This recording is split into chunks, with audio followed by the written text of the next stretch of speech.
these overlapped with philosophy and psychology in the 18th century. Earlier, 19th, it got into utilitarianism. Jeremy Bentham, John Stuart Mill, James Mill. These tried to build a more individualistic view of the world and ways of defining normatively what is right or wrong, and then as well positively to explain how and why politics, leadership, the economy work, and the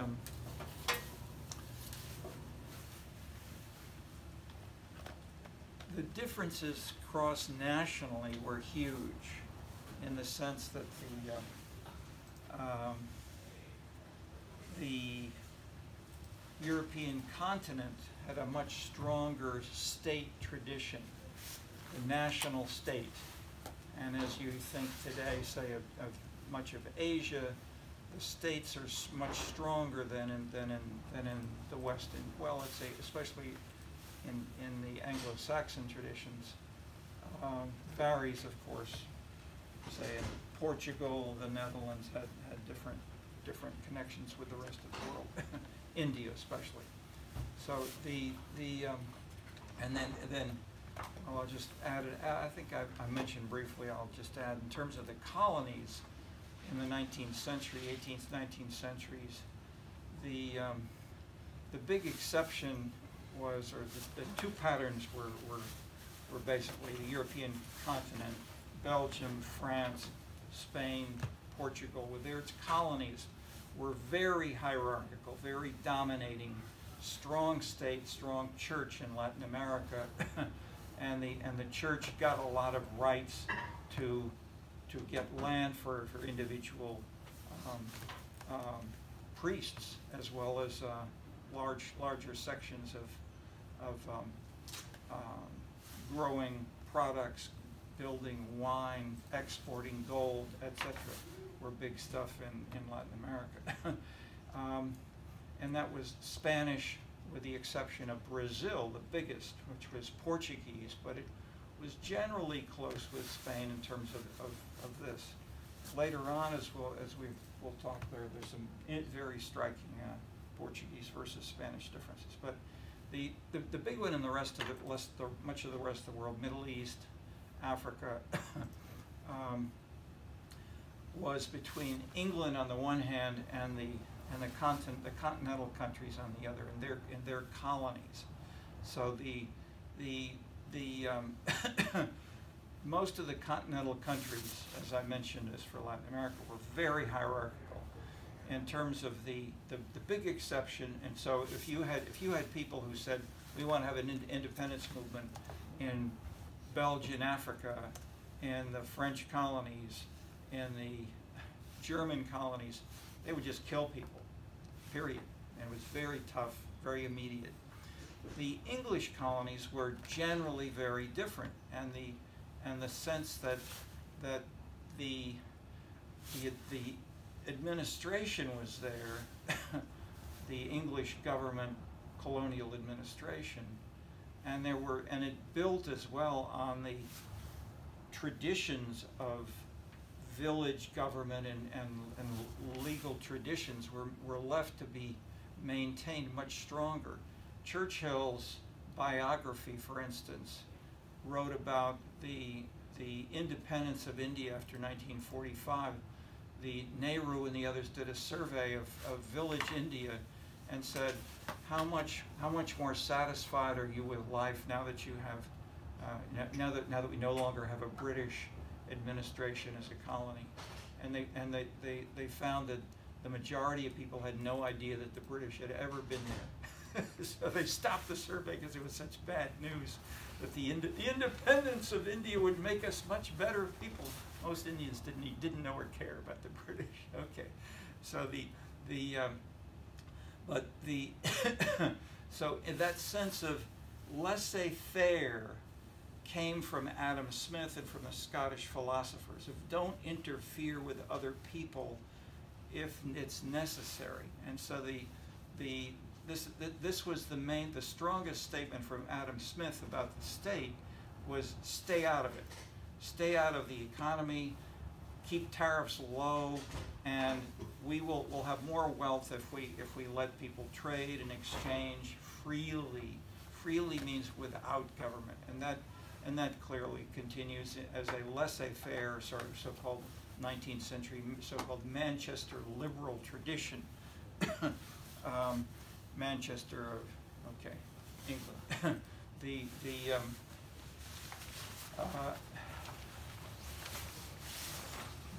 The laissez-faire tradition of the Conservative Party in England was not that strong.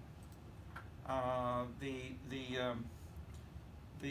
knew the director of the I knew the anthropologist Mary Douglas, who was a strong collaborator of Aaron Wildavsky, the top political scientist after Dahl. Her husband was the director of research of the Conservative Party when Margaret Thatcher became Prime Minister. And Margaret Thatcher was the first person to really bring in, I shouldn't say first, but she brought in Milton Friedman as an advisor. And when Friedman was coming into his plane, some of the newspapers said, "Milton, England hath no need of thee." Okay, so there was Thatcher never had a majority of support by the citizens in terms of voting. She always had a minority and managed to put together a coalition. So there was lots of resistance to this. So how to capture these kinds of institutional differences? If we look at the individual ways of mapping these out, the big label, three big labels in economics are really the Marxist tradition that we talked about through Max Weber and up through Parsons and others we'll talk about later on.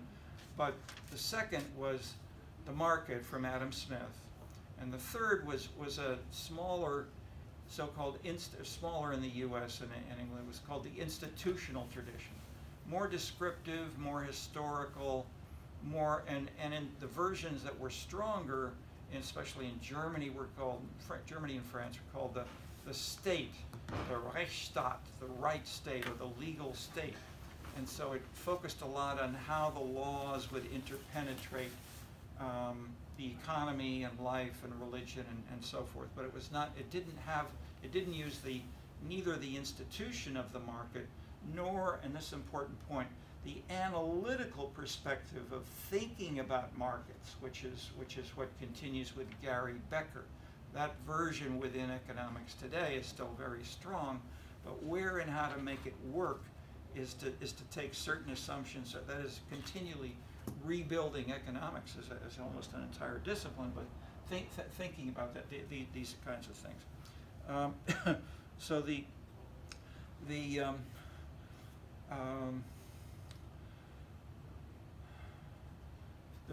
big crisis event of the 20th century, which changed a lot of these things, was the 1930s depression. So we had much of the 1930s was a worldwide depression, and so the Adam Smith, if you will, government should just stay out of it, and the economy will solve itself best. And that was still the view of many American and English economists, except Keynes. So Keynes really brought a revolution of saying we can solve the depression by using the state more actively, and spending more will build new jobs through and so having the government even borrow money in order to build new jobs and rebuild the economy. And that then was picked up by Roosevelt, and so the Americans and the English started doing this, and Keynes actually was directly advising Roosevelt. And then within England, they developed what they called more welfare economics. But that was pretty loose. So the economists began to fight over, not just the market, not just descriptive institutions, but where and how should welfare also be incorporated. And when you think about welfare that changed in the 19th and 20th century, in part because the conception of citizenship changed. This was not done by economists. This was more through political revolution. I would say revolution. It was more empowerment of lower status persons through unions, especially through left parties, through media, through pamphlets and so forth. But basically, the conception that the citizen was not just a moron or whatever, but as citizens grew to have more rights and a sense of citizenship, and the conception of citizenship has been topic of many studies. But the big point that as you get to citizenship having more rights and citizens having more education, instead of having the political machine as a tradition studied in Chicago in the 1920s, politics was the political machine. Bang, that's all. So as citizens got more educated, then citizens didn't just vote as they were told as a simple payoff of getting cash or having a favor, and that is somehow that has to be joined with what's in people's heads. Okay, and even this is where we get to the concept, the economic concept of utility, but the philosophers talking about happiness, and Benthamite trying to make all of the world happier was the background of what was called utilitarianism, that we want to have utility maximized for everybody. And so where and how to do that was where there was the background of of trying to build a theory that was built up from individuals, not from institutions. So the individuals tradition came through, we saw a version in Adam Smith, but similarly, the big battle more politically, these were fought out in cafes or coffee houses they were called in England. Coffee houses were different. Cafes were in the continent. Coffee houses were indoors because it rained. So John Locke and Thomas Hobbes were the big battle. Hobbes, Leviathan, a strong state, a big animal that would keep people in line, and that was what you needed. If you don't have that, you'll have anarchy, murder, etc., theft, and therefore we must have a strong state. Versus John Locke, building up with the individual, the conception that is, both of them started with individuals, but to try to overcome the individual who will just grab anything. And if you start with that so-called state of nature, the philosopher's conception, Rousseau, Hobbes, Locke, etc., started with that. But Locke stressed the opposite of Hobbes, of saying we can build a democratic state from bottom up instead of top down, and we can have people co-opted. They can brought into consensus and legitimacy, at least enough legitimacy not to kill each other. But they can't just do this individually. You can't think in small terms. How can you make national policy? You need a representative government. Okay, so represent Congresses, institutions, legislatures. That largely grew out of this. So as we got it, but then as we get into the 1930s depression, as I'm mentioning with Keynes, then you had all the social sciences got stronger and stronger. So economics was still the same. Economics was written the same as newspapers and literary men in the 1930s. Keynes wrote like a literary man. He didn't have any equations. He didn't have any data. Didn't have any tables to speak of. So in Chicago especially, people here said, we want to build a science. So Paul Samuelson mathematized economics in the 1940s. It's very recent. And I put his picture up before. They started measuring GNP. And so we could measure to think, how much, we're in a depression. How much is the whole economy slowing down? They couldn't measure it at that time.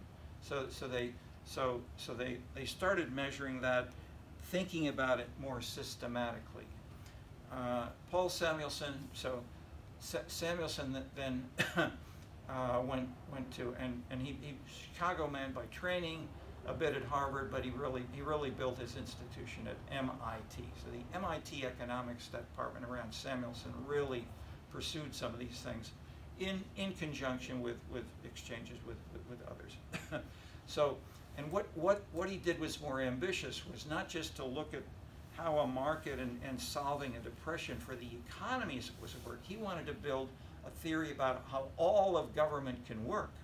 You know, really ambitious, not to where and how can politics and government and society make decisions. And what he really deserved is for sort of Nobel Prize was for the conception of the public good. And so instead of having what's a public good? This is Samuelson. There are two kinds of goods. Private goods are consumed by two individuals, and this is the analytical definition of a private good. This is simply the definition that the total number of goods, such as the number of shoes, the number of loaves of bread, that you consume as an individual in the whole economy, if you add them up, the total is equal to one and is to each of these separately. That's a definition of a private good. A public good is the opposite. If a pure public good is at stake, such as clean air or fighting a war internationally, and like you're in the Ukraine right now, Israel, I mean, those are public goods and bads, but they affect everybody in Israel or Ukraine right now. And so World War I, World War II. In that sense, the total amount of the public good consumed by individuals 1 and 2 were equal for everyone in the whole society. Okay, so public goods have, and this is the conceptions of where this is where Samuelson really came in. High exclusion costs. You can't keep people away from it unless you really, you know, put them in locks and keys or something. And indivisibility. You can't divide it up, and you can't really. People can access. You get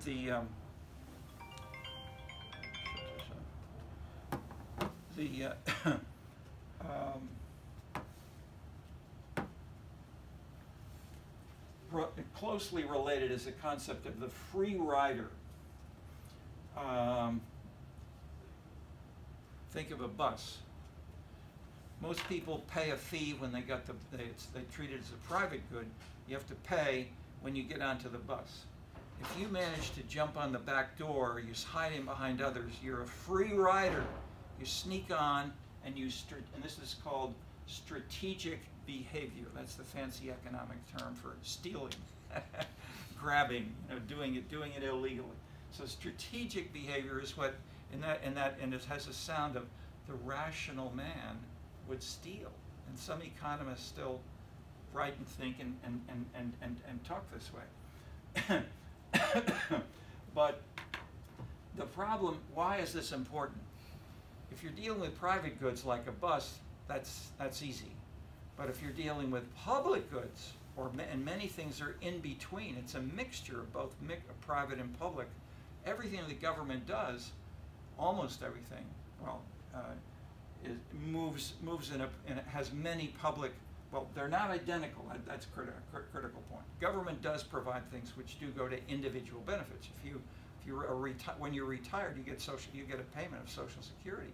Under COVID, people gave individual checks. So the president, you know, Trump would put on there, John, here, we're sending you money from this president. Here's my name, Trump. Okay. Okay. By contrast, if you're trying to say we want to solve COVID by having the policy of having something which is more collective, this is moving toward the public good. Okay, so insofar as we have the normative line of economic thinking, which Samuelson was then bringing to this, along with others, the other major big name was Kenneth Arrow, A-R-R-O-W, both at Chicago, really, in background, and people here in this economics department thinking about markets normatively and positively. Milton Friedman, Hayek, George Stigler, etc., would follow this tradition. and I came here when I saw this was still strong when I first arrived, but it drastically changed, and that's what's so fascinating. In the last 10 years, there's been bigger changes still. Okay, so the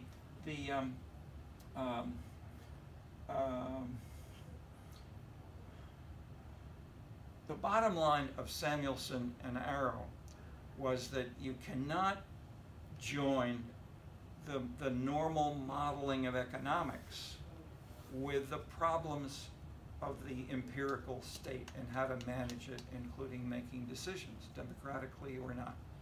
And so basically, this was called an impossibility theorem. Economics should just stay away from politics. We can't do anything about it. We don't know what to do, or that is, we can't do anything which can be done following the tools of market theorizing, which is as a normative guide. Okay, so an assistant professor got hired here named Anthony Downs. And he said, his own father was in the real estate business in Chicago, and he consulted with his father's firm the whole time. So I mean, he was aware of neighborhoods in Chicago. Daley would call up his father all the time. His father, they were negotiating with getting his support. How can we change the law so we can get more votes in the city council? They talked about that all the time. So Downs said, we got to have a book, something else. So he called it an economic theory of democracy. Major. Okay, core idea. So let's pass on.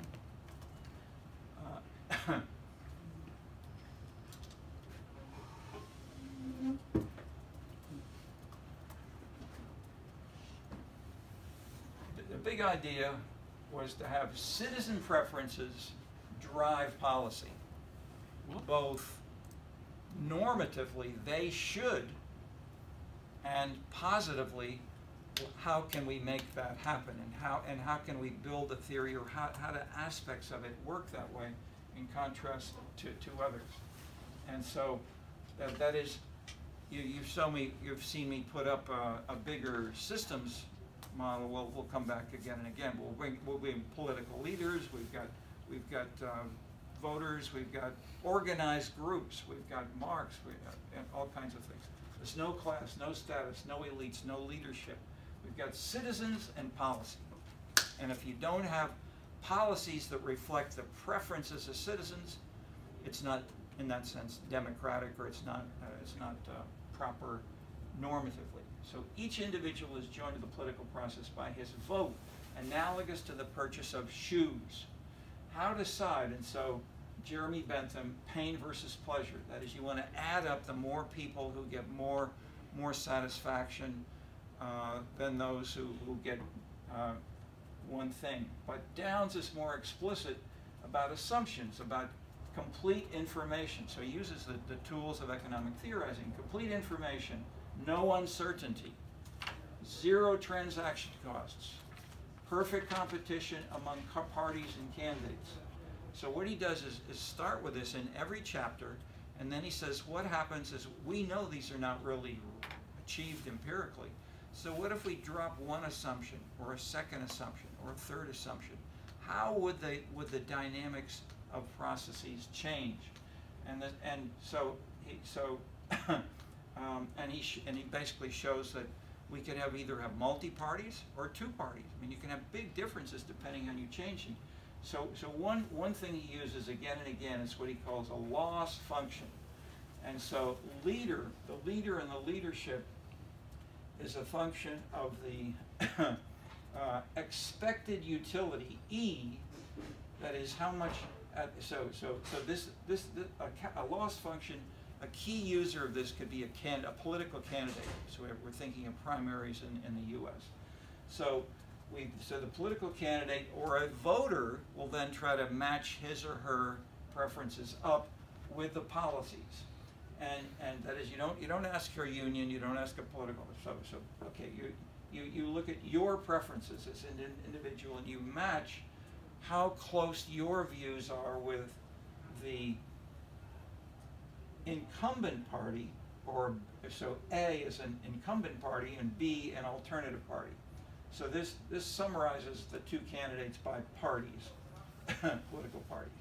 And so what you simply do is calculate the loss which you would suffer if your ideal is there, and how far the candidate differs from your ideal. Okay, so that core way, that core tool of calculating a loss function comes directly from Bentham and from the utilitarian tradition. And then how does this come together with political science? So political science basically ignored all this stuff in much of the 20th century, to simplify. In terms of,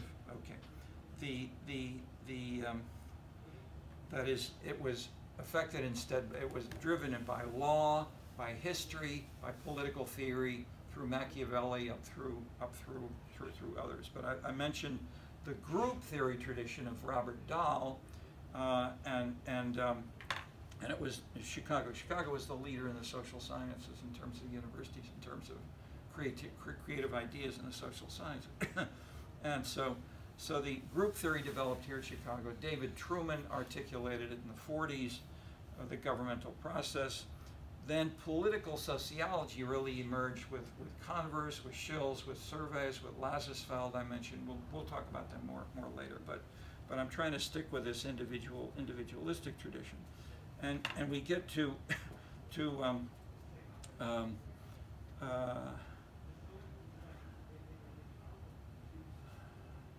1970s. So we have the immediate background of Samuelson and Arrow saying, economists can't deal with this stuff. It's too hard. And so Downs is coming in, and Downs is saying, aha, I'm going to do this. And read my book. And we've got a conception. So let's pass on what we've got on the next page here. Okay. So one thing which critically, which Downs says, how individual preferences are distributed. And so if we have, it's a key concept from Downs. If we have a normal distribution of preferences, so we have big government, small government, and the number of people here. If you're the political candidate, you're looking at assuming you have the data. You're saying we got people are distributed in maybe a normal distribution. Maybe so here's where Downs made a big step. He said, imagine that you as a candidate is an active participant in this process. If you think of supply and demand, how can we get the political candidate acting like an invisible politician, like an invisible hand? The idea is that the political candidate will say, where are the votes? I'll choose my party and my program specifics based on where I can get more votes. Hell if it's Democratic or Republican. I mean, even if I'm a member of one party, I'll move in one direction or another. However, if the party leaders, and there's, let's say, let's say to simplify, the American party system. If you're in the European party system where you've got very strong divisions, this is in Putnam's books, in Italy in the 30s and 40s, Italy really had a strong left communist Marxist union tradition, and it had a church and really didn't have much of a church, but it didn't have much of a market, but did have a strong church tradition. So you could have these two branches of the Christian Democrats versus the communists in Italy. These are so strong that, I mean, if you go in the middle, you won't get any votes. So the idea is, if you have a normal distribution, that leads to convergence. If you have a distribution of preferences that is multi-nodal, that leads to divergence. And he assumes that the US and most societies are closer to 1. And this leads to a party system which is stable, which drives them. The political entrepreneur, the candidate for office, he offers a program like Shoes, which is notably different from Marx, who assumes that class interest defines the ideology critically here. That is, there's no individual leader who chooses the ideology. It's imposed. Okay, that's a big player. So the individualistic traditions is both citizens and leaders. They can choose what they want to do, whereas that's left out by the Marxist tradition. So the critical process here. So that is if for Downs the end of power. The end is power, and the ideology is a means, not an end. So the critical process is competition. Yeah.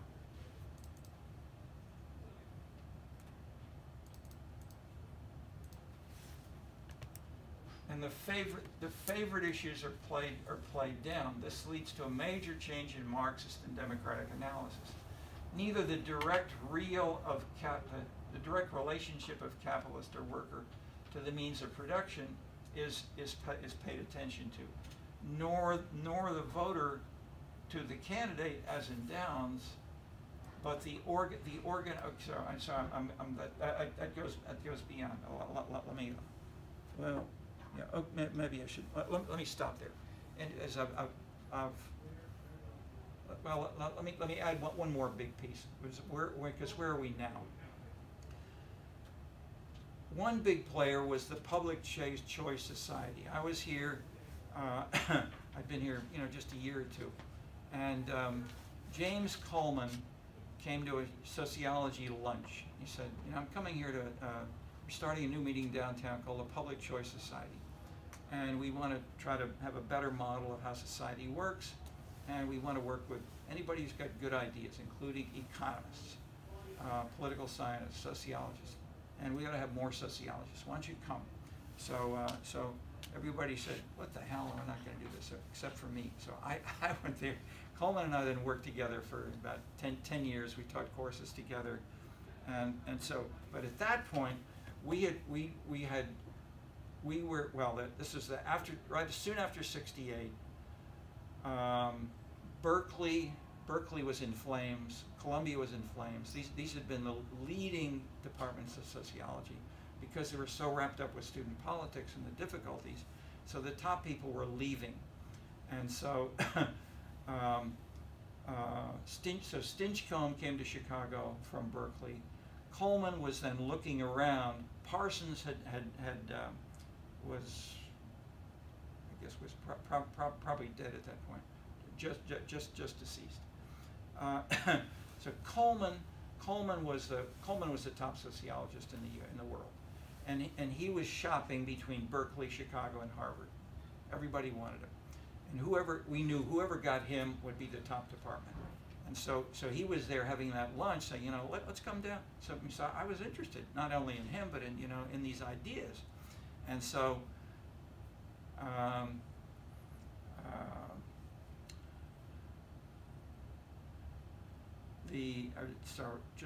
To add the piece with Coleman, he came to Chicago, and Chicago became the top sociology department for about 20 to 30 years when he was here until he died with Shills died. Okay, so then we've been up and down since, but for those 20, 30 years it was fantastic, and we had the best people in the world coming here and thinking about these. Political science was pretty good, 4th, 5th, 3rd, maybe up and down. Economics was usually first, with more Nobel, if you just measure with Nobel Prize winner citations and so forth. So I went to a number of meetings with people like Becker, Coleman, and others, and this public choice group. So the big point is the public choice view transformed political science.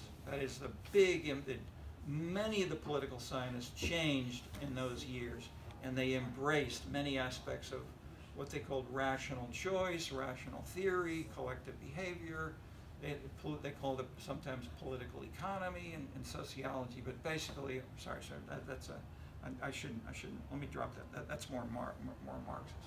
But basically, these initially, and so your question about what happened in Eastern Europe, the East Europeans, right in those years when 1989, when the Berlin Wall went down, the political leaders and the political scientists and social scientists went strongly in a market Hayek, Friedman direction.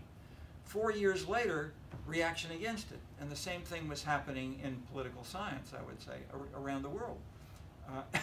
So in that sense, where are we now? We got battles among all of these, but they're less ideological. They're more tolerant. We combine these in more eclectic ways. You can take this, so there's a lot more, I would say. I won't call it middle range theory because I'm talking about general. These are general theory issues which affect all the social sciences.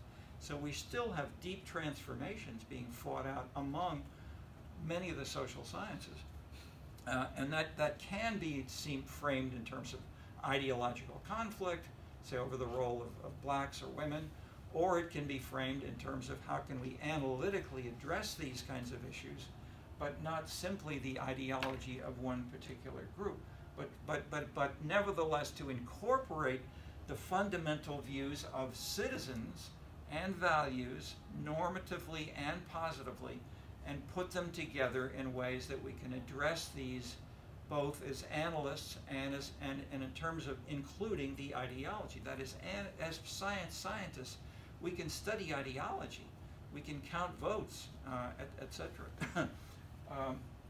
And values, and measure these with a lot more surveys than was not thought possible only since the 1950s and 60s. Okay, so in a sense, that's a quick one, and so we'll cover more in other sections, but I'm giving you sort of the line from individualism challenging the collective tradition and the way that these key players have emerged and are still arguing among each other.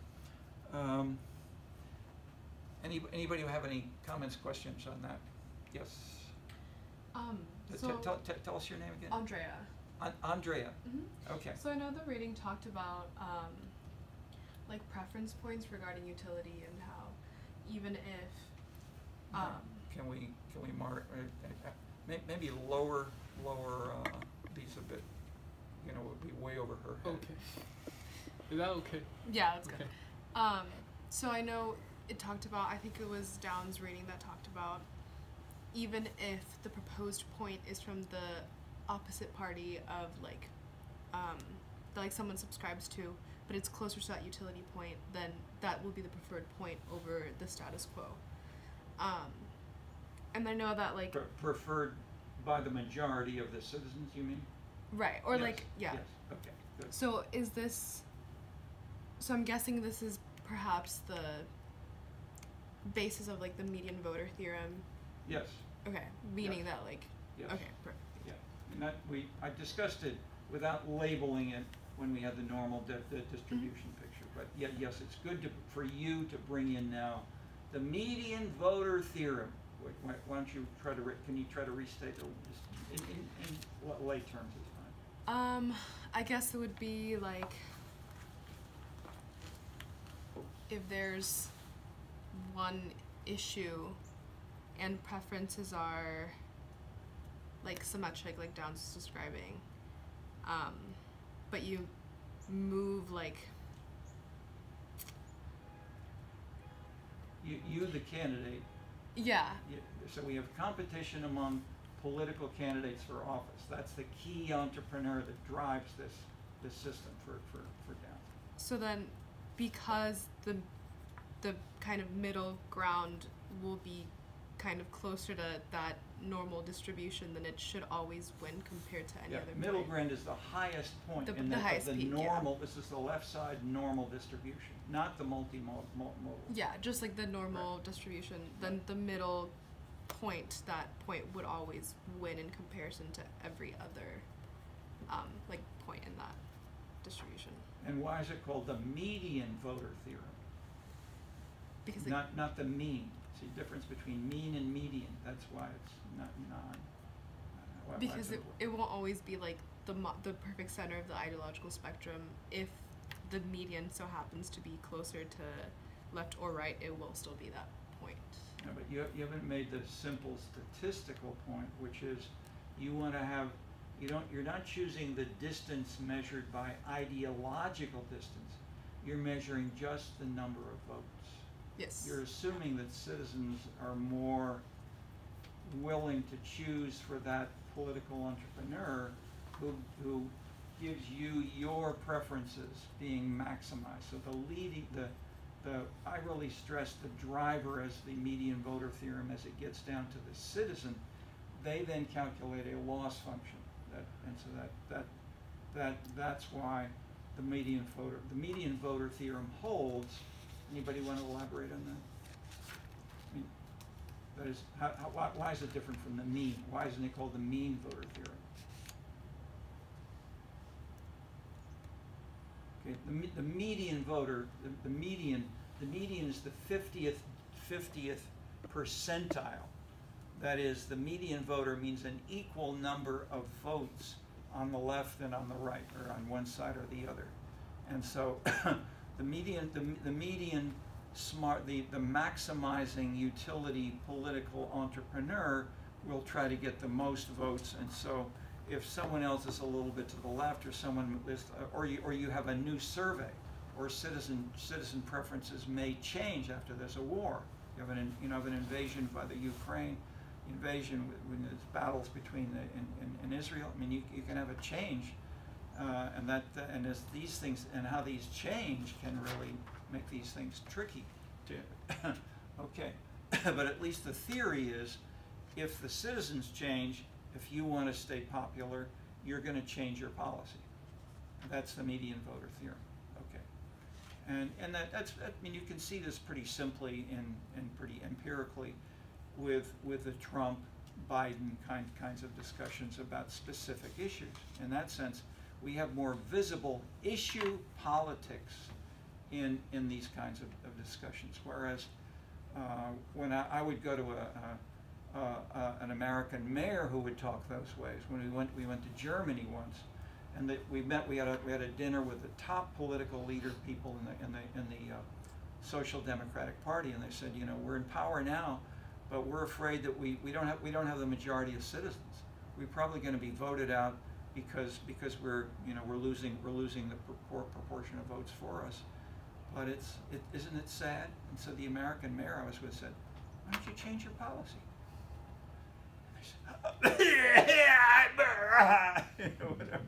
Get out of here. Okay, and a few years later, when they heard about Bill Clinton changing his policies very visibly, combining social liberalism, the Greens, women, African Americans, and being fiscally cautious, then the Germans said, hey. And then they began to get voters' responses, and this is what the majority of voters want. Not the traditional left, not the traditional right, but this new, okay. Any more comments or questions? But that's an important point here that we should remember.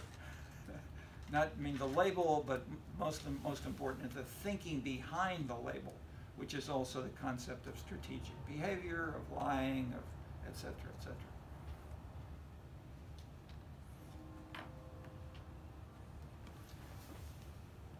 Okay. Just quick question. Go ahead. Downs, yeah? Isn't, because he started off checking companies, yeah? Checking the market, right? And my question is he not assuming that people will maximize the utility function the same way as companies do, which is not correct, because a company is there to maximize utility function, but not a person.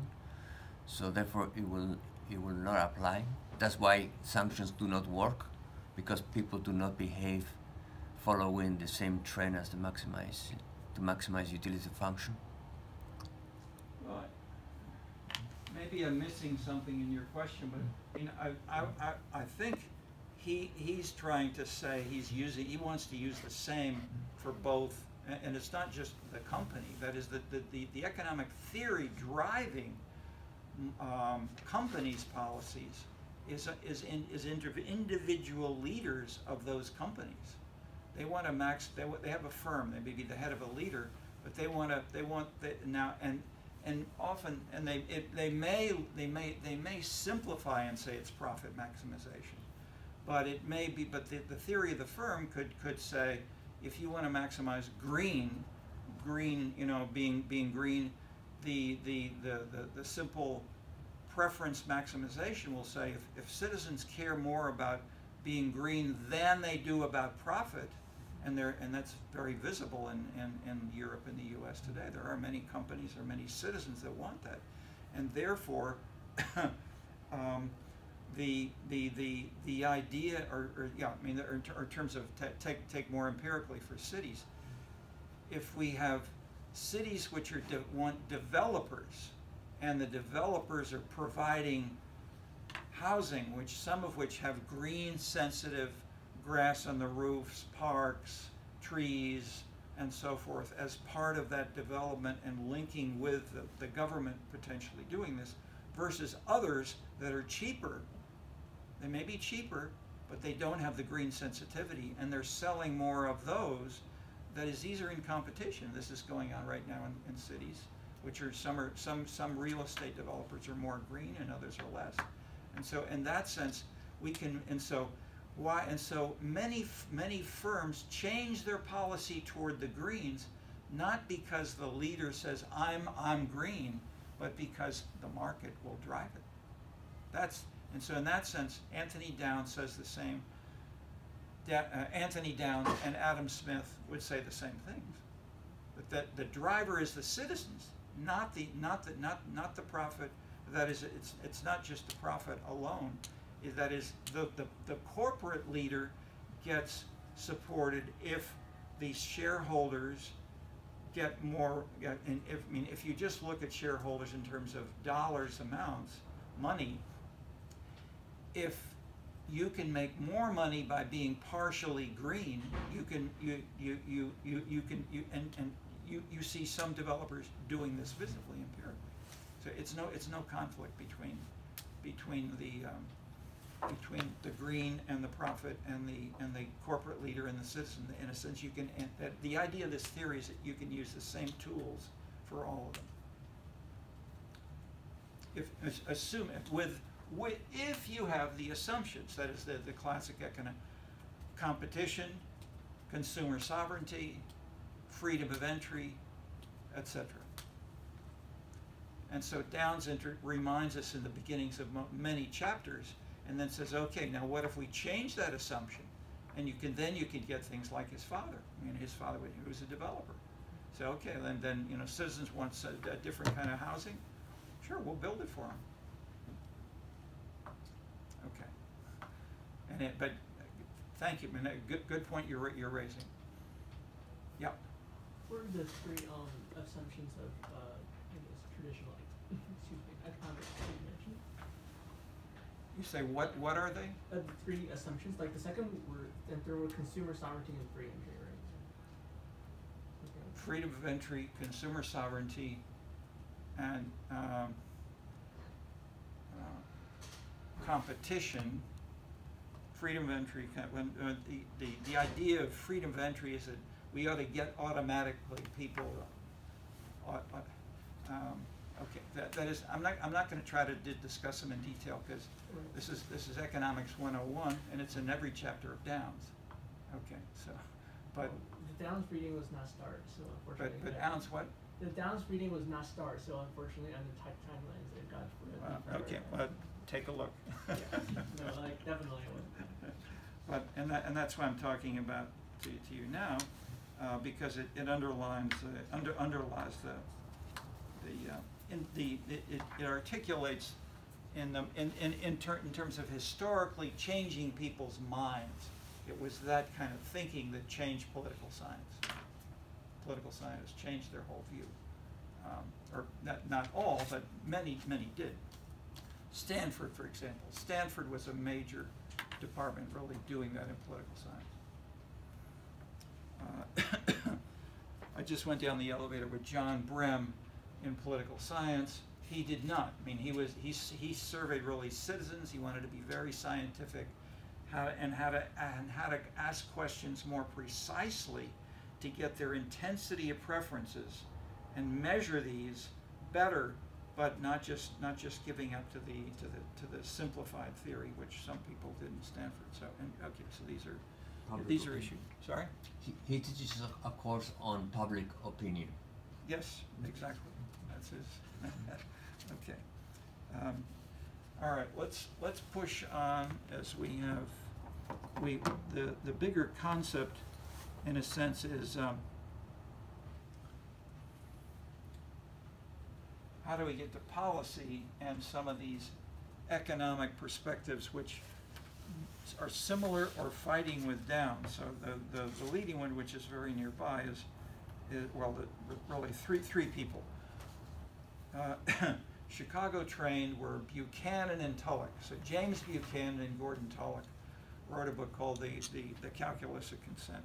And basically they took these, that is, they wanted to include aspects that is, well, let me remind or say add as well. I mean, I went to workshops in political science and economic sociology, and these people were fighting over these concerns. So the Chicago Economics Department was divided between people who wanted to begin to recognize some of these institutional kinds of things, and others did not.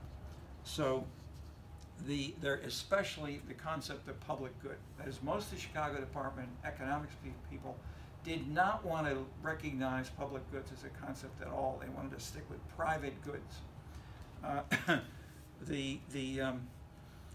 In between, we have Mansur Olson, the logic of collective action.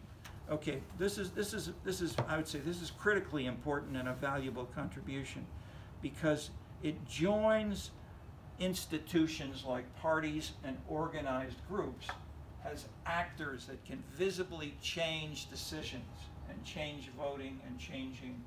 So he pointed to the highly democratic SPD, the German Socialist Party, a hard case, but the obvious case was the Bolsheviks and the Leninists, then Stalin.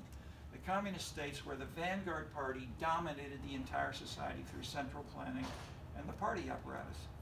What was the counter for Michel's? Going back to say about 1900, for Michel's it was the charismatic leader, Il Duce, Mussolini. This is a partial alternative we will continue to consider, and so this is discussed, you know, with Trump, and with other countries around the world. So if we go on, what's on our next page here? So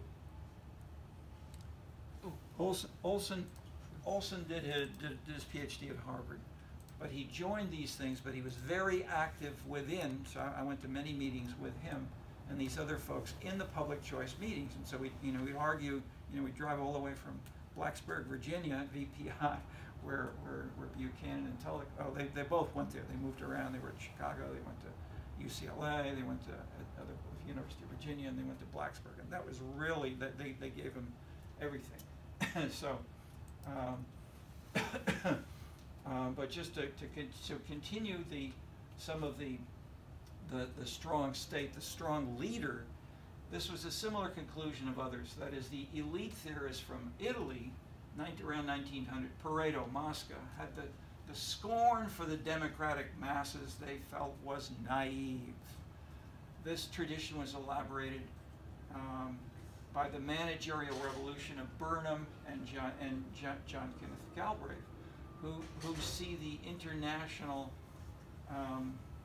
corporation as illustrating, that is, not the stockholders in Marx's capitalism, nor the consumers, nor as Adam Smith, but the managers who control on a day-to-day basis. They were stressed by these. This is analogous in that sense to the German tradition of the Rechtsstaat, the legal state. and continues in the community power tradition of Domhoff and probably the dominant view of most, say, journalists in Rio, Rome, many underdeveloped countries, Prague, Peking, where the state and Communist Party is all powerful. This view is probably more valid for these less developed countries than say, Western Europe or the U.S. So Lipset brought in a variation of this to call the elite theory of democracy. So this is in between the strong leader, or Hobbes versus Locke. In between these, maybe we have an elite theory of democracy. We don't. So, and Dahl is doing this. I mean, Dahl. If you look more closely, Dahl said, yeah, average citizens don't really matter. It's the people who are within the PTA, and the people within the PTA are the people at the top of the union. They're really the ones who are fighting against each other. But it is not the Downsian conception. I said when Dahl came to Chicago, he wrote a preface to democratic theory. He attacks Downs. Downs wants to say every citizen, all are treated equally and should be framed equally. Otherwise, we're not really dealing with the true market in that normative and positive sense. Okay, so an intermediary theory is the elite theory of democracy, and this is really developed by Schumpeter, Dahl, Lipset, which stress the preferences of elites, that these are a theoretical, big, important alternative in between, and implemented by looking empirically at the, and so Dahl does this in his appendix of his book. He compares the top leaders within citizens groups, within unions, with the average citizens, and they can be different. And I mentioned we've done surveys of citizens where we say, how far do you vote against the majority of your citizens? And a lot of leaders will tell you, and they vary a lot. Some will say, oh, I always follow the citizens. Israel was the highest country in that sense. U.S. was in the middle, but then there were big differences within the U.S. and within Europe. The places that were highest were Italy and Poland. All the time, the leader said, "Sure, I vote against citizens." Okay, let's push on.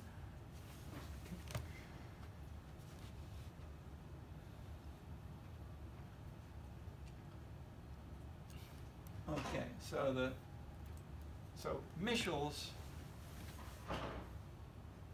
group theory was extended dramatically in the mid-20th century, especially by Bentley, the political scientist here in the 20s, student David Truman, the governmental process, interests found in subsets of citizens, and posited that any substantial subset of interests among citizens would become represented by a group. That it was competition among these groups that led to pluralistic compromise, close to Tocqueville in spirit, most elaborated in Dahl. Okay, so you have different organized groups and they fight each other, and then policy is the outcome of that.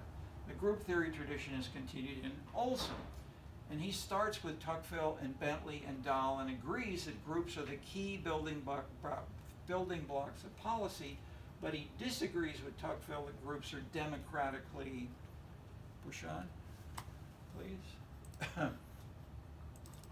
So Olson is trying to join these theoretically, coming as an economist, but he took courses with Banfield and with political science and with others. So he cites studies that show that the average person is only a member of one group. The American as a joiner is a myth, he asserts, and he simplifies and says he distinguishes the large and small groups, and often in a small group there's enough communication and knowledge that who gets what and the resources will all go well. Members are self-policing. People can't sneak behind the ticket booth because people, hey, you can't sneak through there in a small group. But if you've got a big group like the membership organization in the Sierra Club, you just join the club by sending in your money. Nobody knows what the others do. So the large group The free rider problem is overwhelming. This is Samuelson's big problem. The whole book is a footnote to Samuelson. Is what we can see. What can groups do to ensure the support of their members? So his answer, how can we join these things together? His solution is positive. It's a normative suggestion based on an analytical definition of the problem. Is provide private goods as well as public goods, and he cites that in a big study of the American Medical Association. That they give both the public good of lobbying for all doctors at the same time that they give journal subscriptions, conferences, investment, and retirement plans to individual doctors. So you buy off the individual, so you better pay your AMA fees because you won't get insurance. If you can't get insurance and so forth. And so then they say, okay, I'll stay and I'll be a member of the AMA. Then they'll take the money and they go to lobby in Washington. Which if you said, will you give us some money to lobby in Washington? No, I don't care. I just care about my insurance. Okay, so his idea is overcome the free rider by buying people off by using private goods. Okay.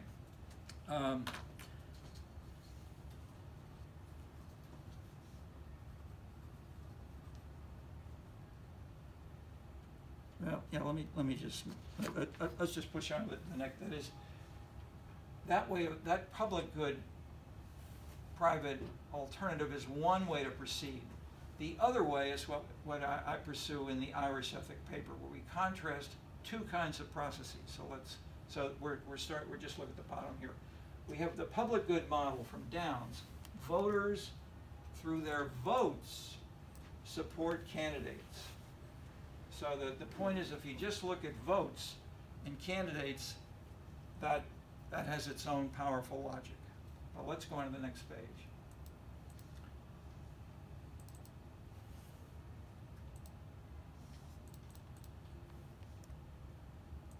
We've got three kinds of actors and three kinds of resources.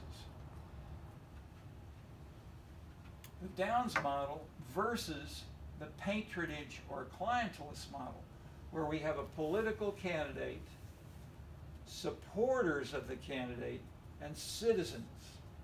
And so they each have three different resources.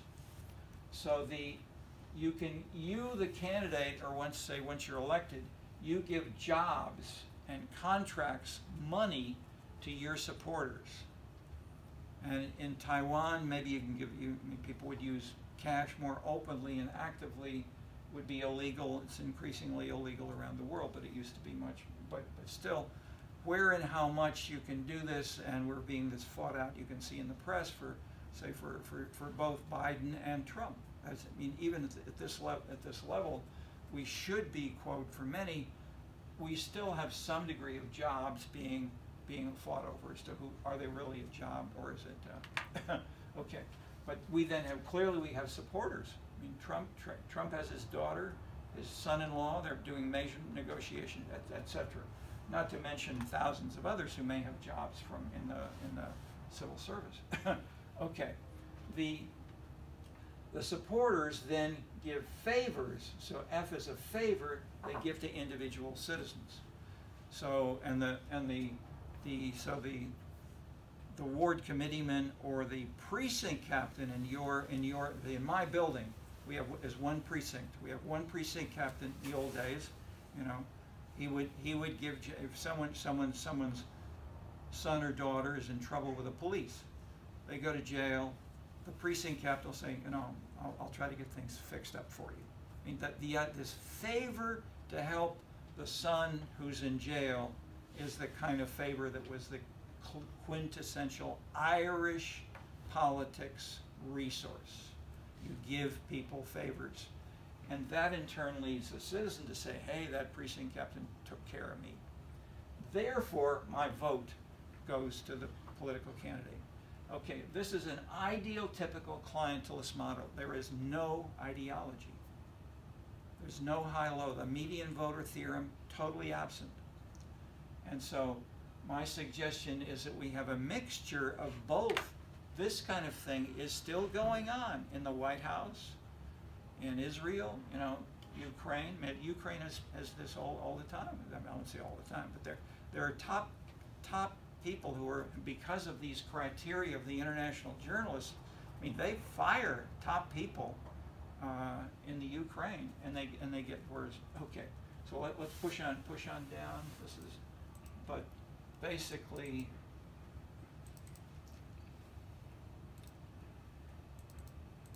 okay. Now that maybe that's.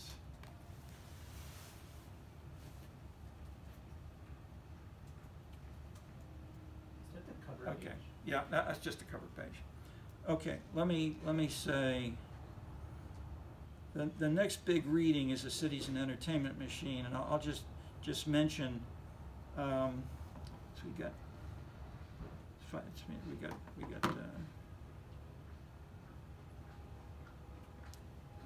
12 minutes, whatever. Okay, I can talk a little bit about that, or maybe not at all. Let me stop first for questions, comments, if any of you may want to raise.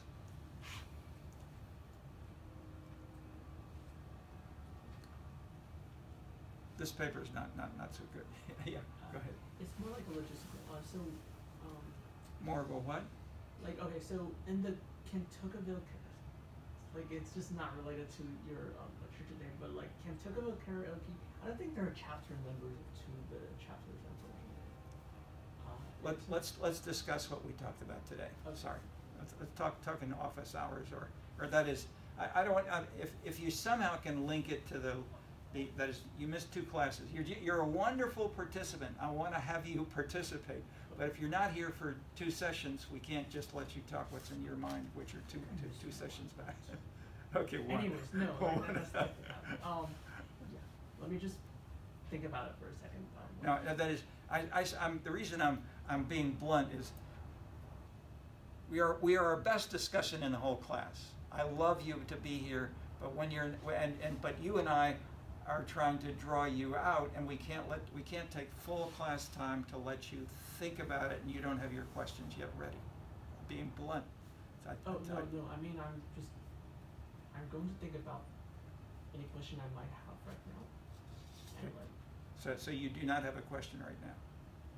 Is what I think you said. Okay. Yeah. No, okay. I like bluntness. But Okay. yeah. So yeah. think about it a little more. Someone else raise a hand. Yeah, George. I just have a question from the political science department, right? Yes. That has to do with the elite theory of democracy, right? The what of democracy? With the elite theory of democracy. Yeah. Elite. Okay. What we learn in the political science department is that elite people think differently than the normal people. So the elite theorists, no, or the elite? The elite people. The people. Yes. The ones that take the decision, right? Yes. They for think, sure. They think.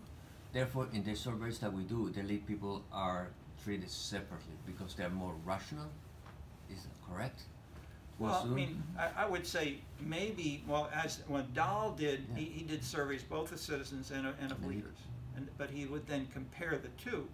Others would, such as there are many different surveys, many ways of doing this. You can just have everybody given the same question, and you can, and then instead of saying that is, the question is how big is who's the elite when you're dealing with, say, a national survey of 1,500 citizens represent the whole U.S. population.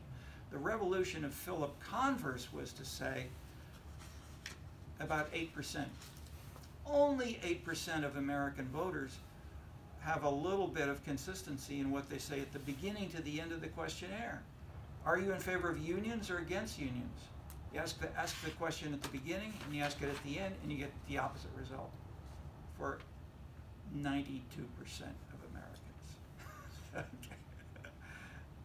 So in that sense, it's strong evidence of the importance of focusing on elites. But I won't say normative is good. I mean, you can say from a Downsian normative standpoint or a Benthamite normative perspective, it's bad. But the normal answer is the League of Women Voters. You should read the newspaper every day. You should go to all the meetings. You should pay attention to all the issues. You should learn all of these before you vote, and then you should choose the right leader. Okay, but this ends up being the same as the assumptions of neoclassical economics.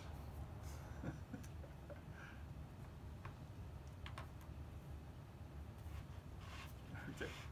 So I'm not. I don't think I'm. Is there anything? But no, but I don't think I'm disagreeing with any of your political science. But no, but are you establishing a relationship between being consistent and being elite? yes, I mean that is the measure which made this revolution was the work by Philip Converse.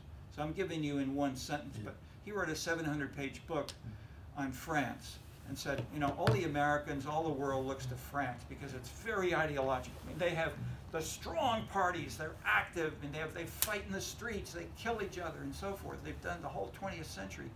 Isn't that different from laid-back Southern California people? They only care about surfboards, you know. They vote because he's got a nice surfboard or whatever, a nice swimsuit. Okay, in France, so Philip Converse studied France in detail, and he shows it's basically the same as the U.S. The average French citizen is about the same as an average American citizen. But the elites are very different. And so they're elites. The elites are major national players, and I totally agree with that.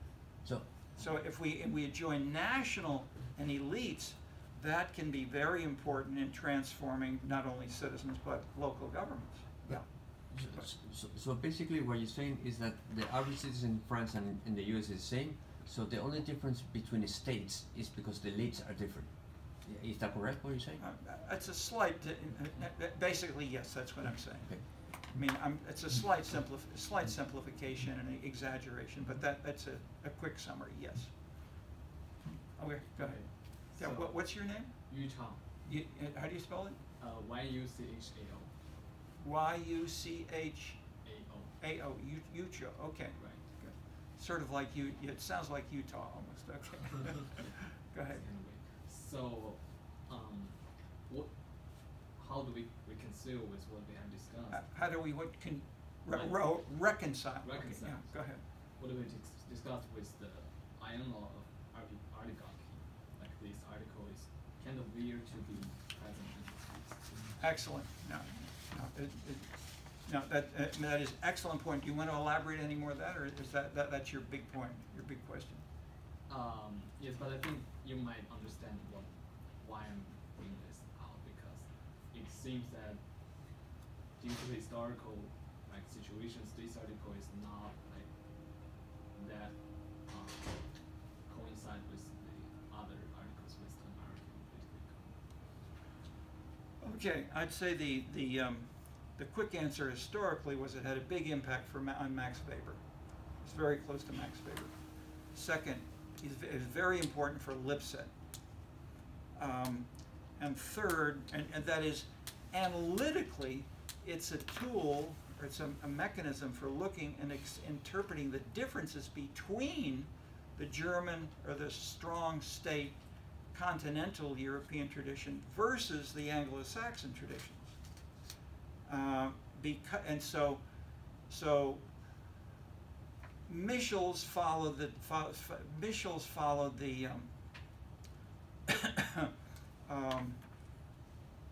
strong state tradition in his iron law of oligarchy. And what's the iron law?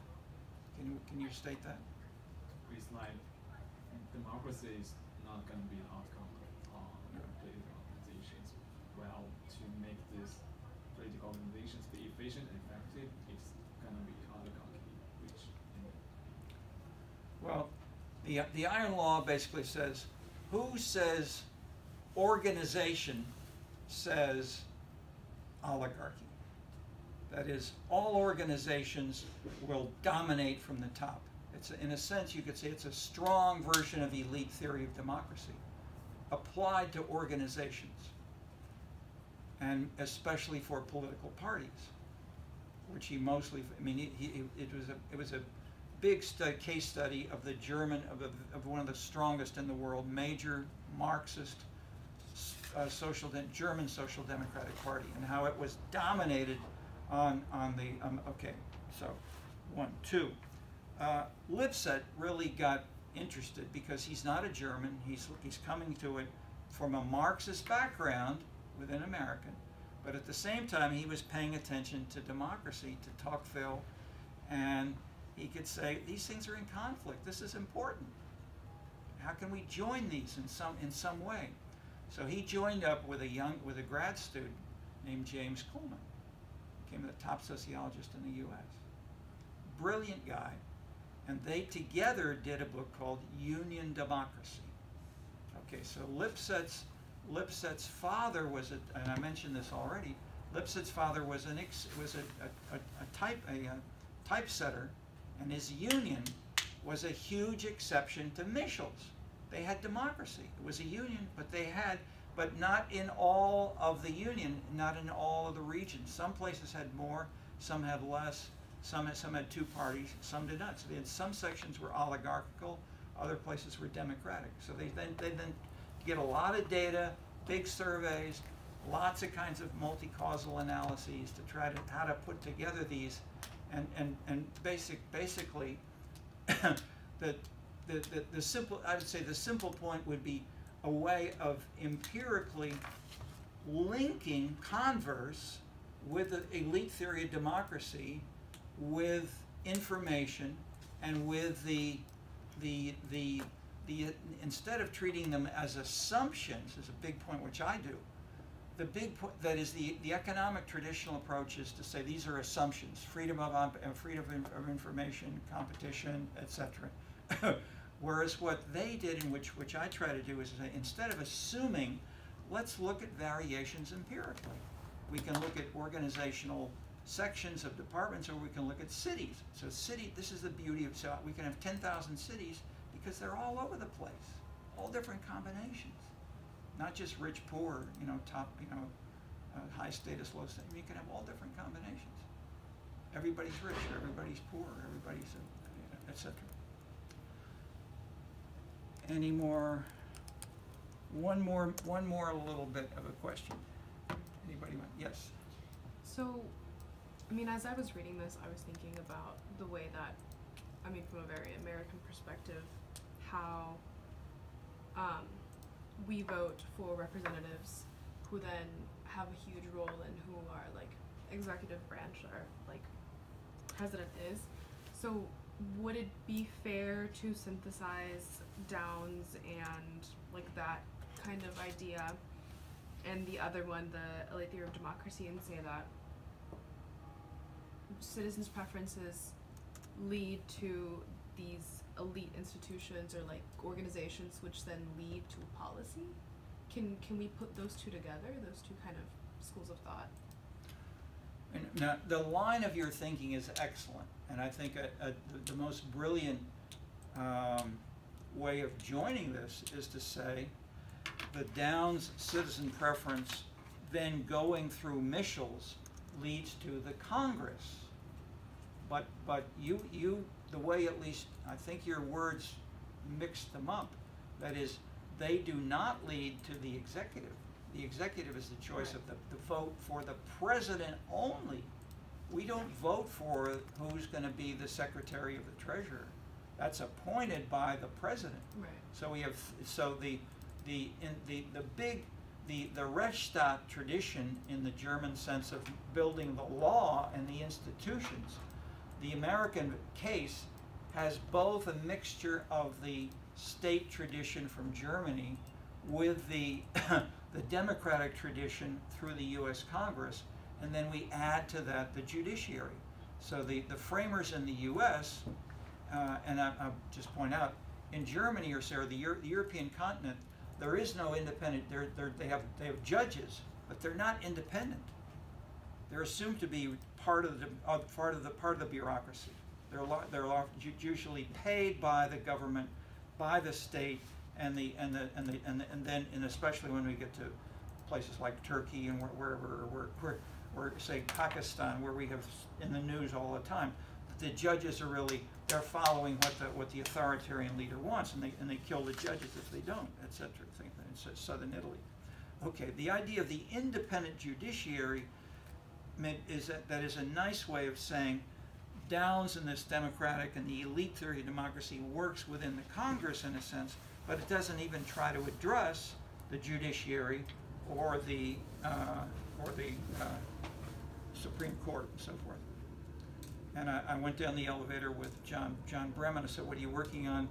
And he said, the way the judiciary links with social media. Okay? See, by joining these things which have big impacts on policy, but they work through different and conflicting rules of the game explicitly. Okay. Good points. Good discussion. This is Monday. I'll stay on afterward and talk to anybody else who wants to pursue. Thank you all.